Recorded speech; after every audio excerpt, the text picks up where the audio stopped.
কুড়িগ্রামের চিলমারী উপজেলার রানীগঞ্জ ইউনিয়নের কাজকোল এলাকায় ব্রহ্মপুত্র নদের ডান তীর রক্ষা বাঁধে আবারও ধস দেখা দিয়েছে। ২০ জুলাই সন্ধ্যা ৭টার দিকে সড়কটারি এলাকায় প্রায় ৩০ মিটার ব্লক পিচিং নদীগর্ভে ধসে পড়ে। এতে নতুন করে নদী ভাঙনের শঙ্কা তৈরি হয়।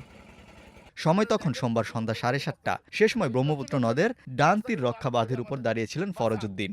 হঠাৎ তিনি দেখেন নদীর ঘূর্ণিতে বাঁধের ব্লক পিচিং ধসে নদীতে তলিয়ে যাচ্ছে। দৌড়ে তিনি পাশের সড়কটারি জামে মসজিদে যান। মাইকে ঘোষণা দেন, যার যা কিছু আছে তাই নিয়ে নদী পারে চলে আসেন, বাঁধ ভাঙছে। রাত্রে ৭টার সময় এই ঘটনা। রাত্রে আমরা যখন দ্রুত পারি না তখন আমরা নিজে মাইকিং সারি দিছি পাবলিকে। সারি দিয়ে আমরা রাত্রে ৮টার ওই দিক তখন সারি দেওয়ার পরে জনগণ লাঠি কোদাল যাই যেটা পাচ্ছে আসিয়ে আমরা এখানে ৭০০ বস্তা কোনো ধরিয়ে কোনো আটকে রাখছি। সেই ঘোষণার মাত্র আধা ঘন্টার মধ্যেই প্রায় ৫০০ মানুষ নদী পাড়ে এসে জড়ো হন। পরে তারা জিও ব্যাগে বালু ভরে নদীতে ফেলে ভাঙন ঠেকানোর চেষ্টা করেন।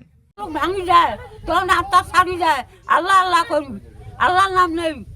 তোমরা তো সুকুত আছেন, আমার দিকে না, আমরা নদীর মধ্যে ভাসি বেড়াই। এই বান্দারসর বগল দিয়ে নদীর মধ্যে নৌকিটিও থাও পাবে না, খুব গভীরের কারণে ভাঙতেছে।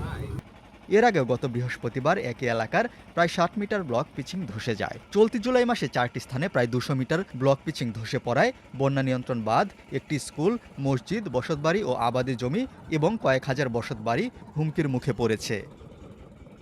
নির্মাণের ২ বছর পর ২০১৮ সাল থেকেই বিভিন্ন স্থানে ধস দেখা দিতে শুরু করে। প্রতিবার জরুরি ভিত্তিতে মেরামত করা হলেও স্থায়ী সমাধান হয়নি। চলতি মাসের ১ জুলাই কাজকোল এলাকার ৩টি স্থানে প্রায় ১০০ মিটার ব্লক পিচিং ধসে যায়। তখন ৬,০০০ জিও ব্যাগ ফেলে পরিস্থিতি সামাল দেওয়া হয়। এই মাসে ২০ দিনের ব্যবধানে মোট ৪ দফায় একই এলাকায় ২০০ মিটার জায়গায় ১০টি পয়েন্টে ধস দেখা দেয়।